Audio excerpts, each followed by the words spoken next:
two countries are rooted in the biblical heritage. But we have a bond to Israel that's much stronger. It's a moral commitment. It was created to fulfill the long-standing dream of the Jewish people to return to the home of their biblical origins. Come, let us declare in Zion the word of God. The founders of my country saw a new promised land. America's commitment to Israel's security is rock solid and unwavering. Jerusalem will be the capital of Israel, and I have said that before, and I will say it again. I recognized Jerusalem as the capital of Israel. You need not be a Jew to be a Zionist. I am a Zionist. America's relationship with Israel is as old as the foundation of the state in 1948. No political movements, no global developments, and no foreign governments or individuals have been able to derail Washington's ironclad support for Israel. The alliance between our governments is unbreakable, yet the source of our friendship runs deeper than any treaty. In February 2011, the Obama administration vetoed a UN resolution declaring the Israeli settlements in the occupied West Bank illegal. And Jerusalem will remain the capital of Israel, and it must remain undivided. At the end of 2016, the US granted its largest military aid package to Israel, promising Tel Aviv $38 billion by 2028. What it does is provide an assurance and a foundation for the kinds of ongoing military and intelligence cooperation. Israel has no greater friend than the United States of America, and America has no greater friend than Israel. I recognized Jerusalem as the capital of Israel. The United States stands with you. We will continue to have Israel's back. Our commitment to Israel's security is ironclad. Let me say it again, ironclad. I think Israelis need to recognize, if they don't already, that the United States is not your savior. It's your worst enemy. You see, Israeli citizens want to treat Israel like an actual country, and they expect it to behave like an actual country. And they think that their lives and their concerns should matter like they would in an actual country. But to the United States, Israel is a policy instrument. So the Israeli population doesn't matter to them. Obviously, the only way for Israel to ever progress as a society is to dislodge themselves from the United States, from the West, and to integrate properly into the region. I mean, if Zionism means upholding the right of Jews to live in Palestine, well, no one ever said they didn't have that right. No one ever had a problem with that, certainly not the Muslims. But if Zionism means ethnic Jewish supremacy, well, I mean, what civilized person would endorse something like that in the 21st century? You know, in the Muslim and the Arab world, we sort of have been taking it as a truism, you know, for years, that the United States basically serves Israel, that America is controlled by Zionists, and that the U.S. government will do anything, no matter how much it costs, to save and protect Israel. I think there's a lot of Israelis who probably think that way too. But an objective, rational assessment of the situation would paint a very different picture. I think Israelis need to recognize, if they don't already, that the United States is not your savior. It's your worst enemy. The U.S., whether you know it or not, and whether Muslims understand it or not, is actually treating Israel the same way that they treat everyone else, with complete contempt. I mean, look, they are supporting Benjamin Netanyahu, who is the most unpopular, the most despised, the most corrupt, the most incompetent, the most psychopathic, delusional, and despotic ruler that Israel has ever had. And he's responsible for both prolonging and worsening the conflict with the Palestinians. Netanyahu has made a career on diverting attention away from the internal domestic concerns that actually matter to Israeli citizens, that matter the most to Israeli citizens, by endlessly talking about security and the supposed threat that Israel faces. And of course, the domestic problems in Israel just get worse.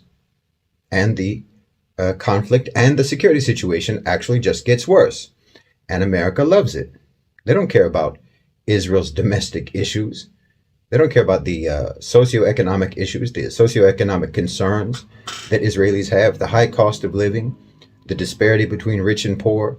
They don't care about corruption in Israeli society and so on. And these are the predominantly these are the issues that matter the most to Israeli citizens, to Israeli voters. But as far as America is concerned, the only thing that matters is continuing the strife and conflict. That's all they care about. They don't care about the welfare and the stability of Israel, the safety of Israeli citizens. You see, Israeli citizens want to treat Israel like an actual country, and they expect it to behave like an actual country. And they think that their lives and their concerns should matter like they would in an actual country. But to the United States, Israel is a policy instrument. So the Israeli population doesn't matter to them. And what matters to the Israeli population doesn't matter to them. The relationship with the United States has been incredibly detrimental to Israel, despite what everyone thinks. It has prevented Israel from becoming a normal society. Now, part of that is driven by diaspora Jews in the U.S., who, like most diaspora communities, are generally far more radical and ideological than their people back home. And this diaspora community in the West, particularly in the United States, makes a huge amount of money exploiting Jewish emotional attachment to Israel, getting them to fund pro-Israeli lobbies and so on, which mostly just makes a handful of American Jews very rich. But it's mostly driven by U.S. policy interests and the utility of Israel as a vehicle for an endless flow of cash to American defense companies and as an sort of offshore research and development hub for the Pentagon. The U.S. does not want and has never wanted for Israel to be at peace with their neighbors. They've never wanted Israel to integrate into the region. That's not Israel's function as far as America is concerned. And it doesn't matter to them that this is the only way for Israel to ever actually become a normal society.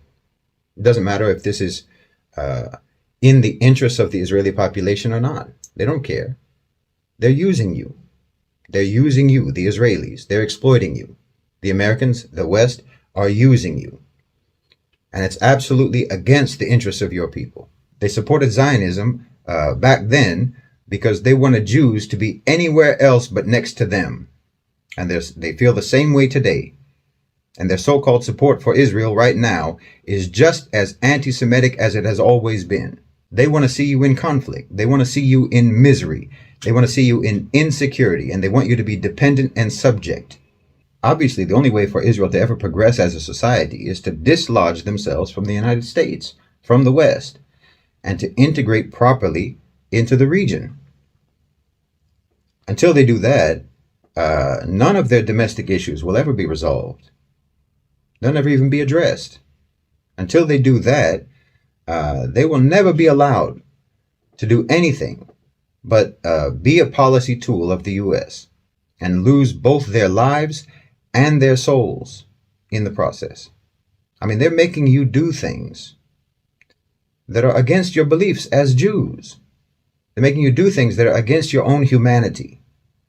They're pushing you to do things that make the world see you as monsters. And more specifically, you're being seen as monsters by the people who are in that part of the world where you are.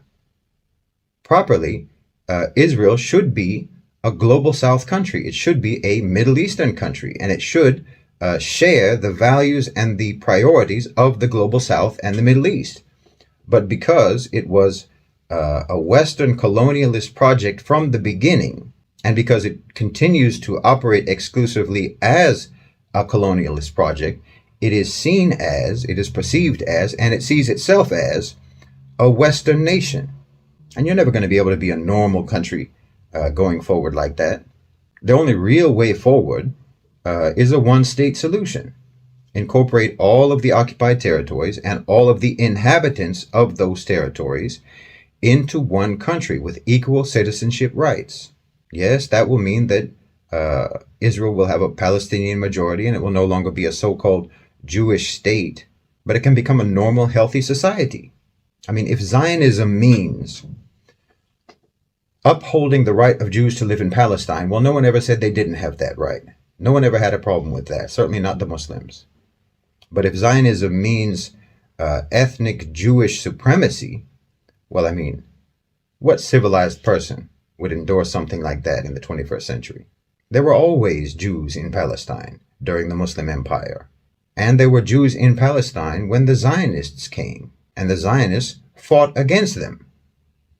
But if you want your country to ever be normal, then you're going to have to go back in history and learn from the history of those Palestinian Jews who knew how to get along with their neighbors and who lived peacefully with the Arabs, who lived peacefully with the Palestinians. The Jews who rightly saw the Zionists as colonizers and as people who disrupted their society, because those same Zionists and that same ideology is disrupting your society today. The Israelis can't possibly like being the way their country is now. There's no way they like that. They're human beings. They hate Netanyahu, and most of them blame the government for what's going on right now, and rightly so. But look how opposed that is to the American narrative. You know, look at how at odds the American narrative is from the way Israelis themselves feel, the Western narrative. You need to stop letting America talk for you. They're destroying you. The perspective of the average Israeli is diametrically the opposite of what the Americans are saying. I mean, look at those kids at the rave when the Hamas attack happened. And remember that military service is compulsory in Israel. So that means that all of those kids at that rave were IDF soldiers at one point. And all those kids have military training, but those aren't soldiers. I mean, even the active soldiers of the IDF aren't soldiers.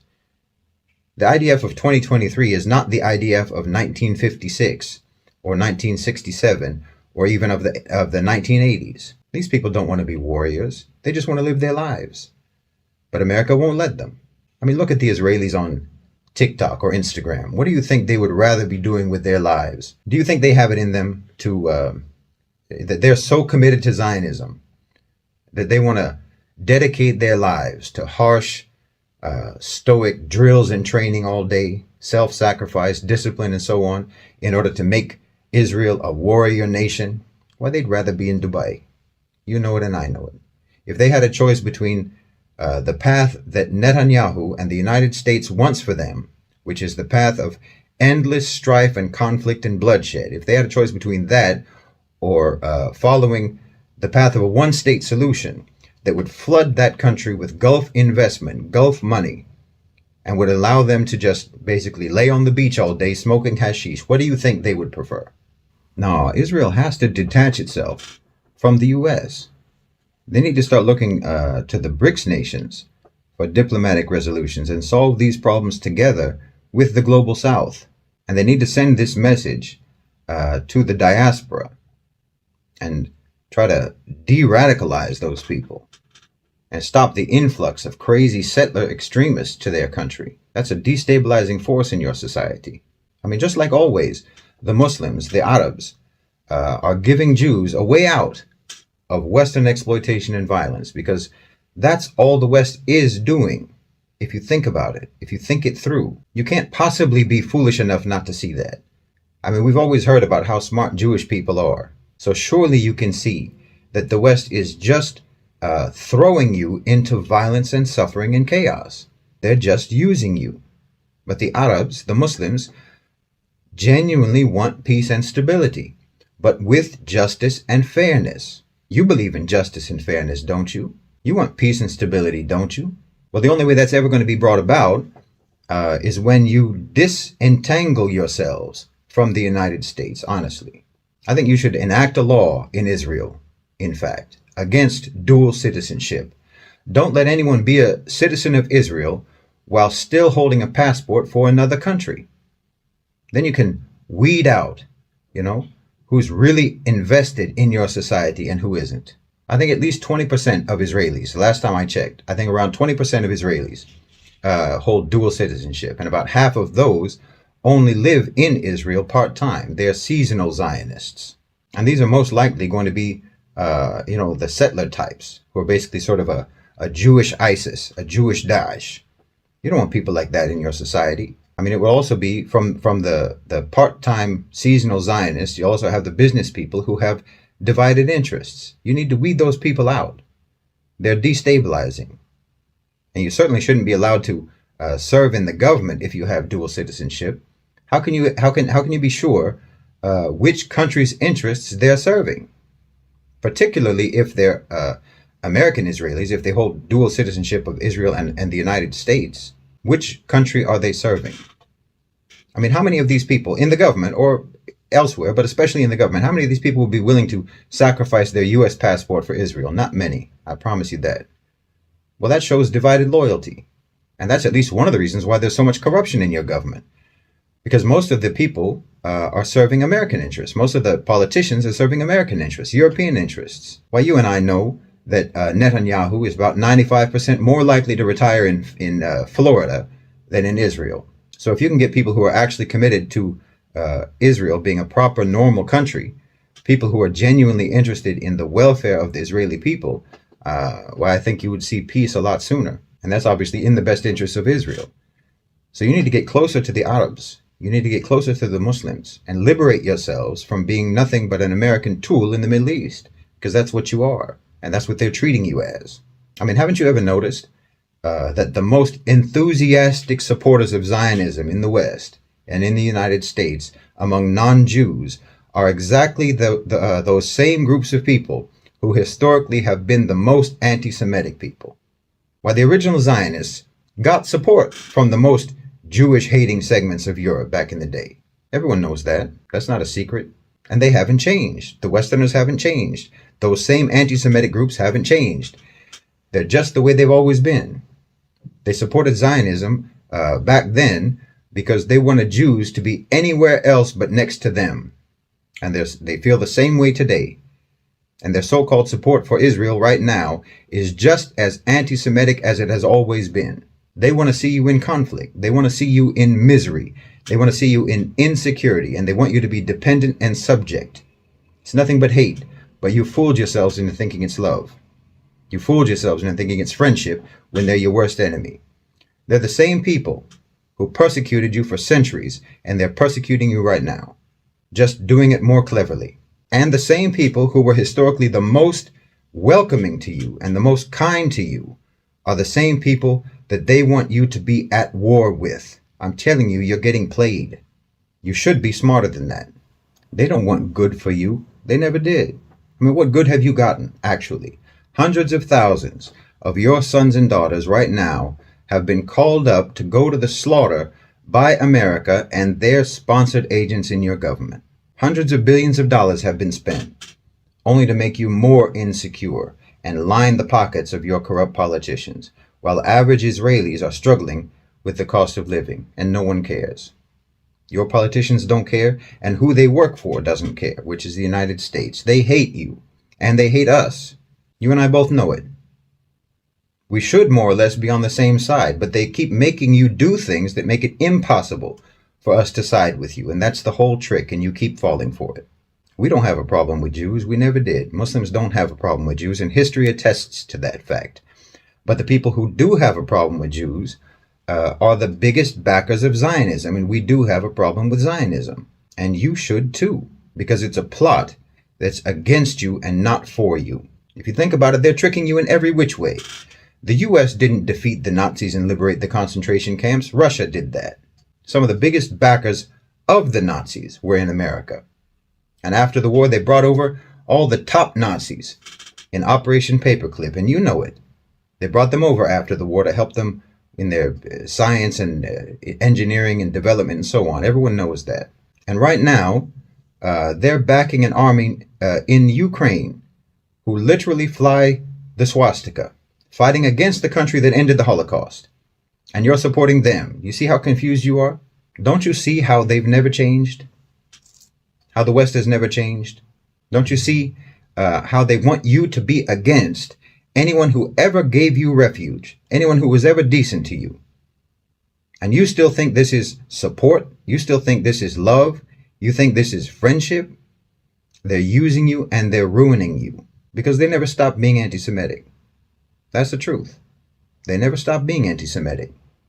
So my message to Israelis would be, stop being led by the nose by anti-Semites and actually make peace with the Semites, with the Arabs, with the Muslims, and get yourselves free once and for all from the United States, from Europe, and from Zionist anti-Semitic manipulation, because it's going to be the death of your country. It's going to be the death of your society. And like I said, it's going to be the death of your souls. Because in order for you to do what the United States wants you to do, you have to do things that are against your belief system. You have to do things that are against your morality. You have to do things that are against your own sense of humanity. And it's going to destroy your reputation. And it is destroying your reputation all across the world, and more importantly, across the global south, which is where the future is.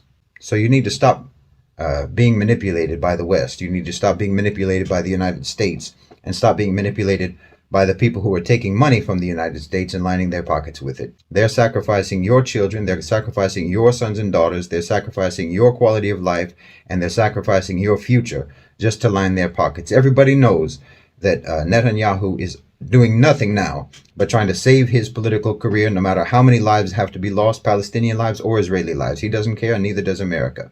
So you need to wake up and start using that great brain that we all keep hearing about.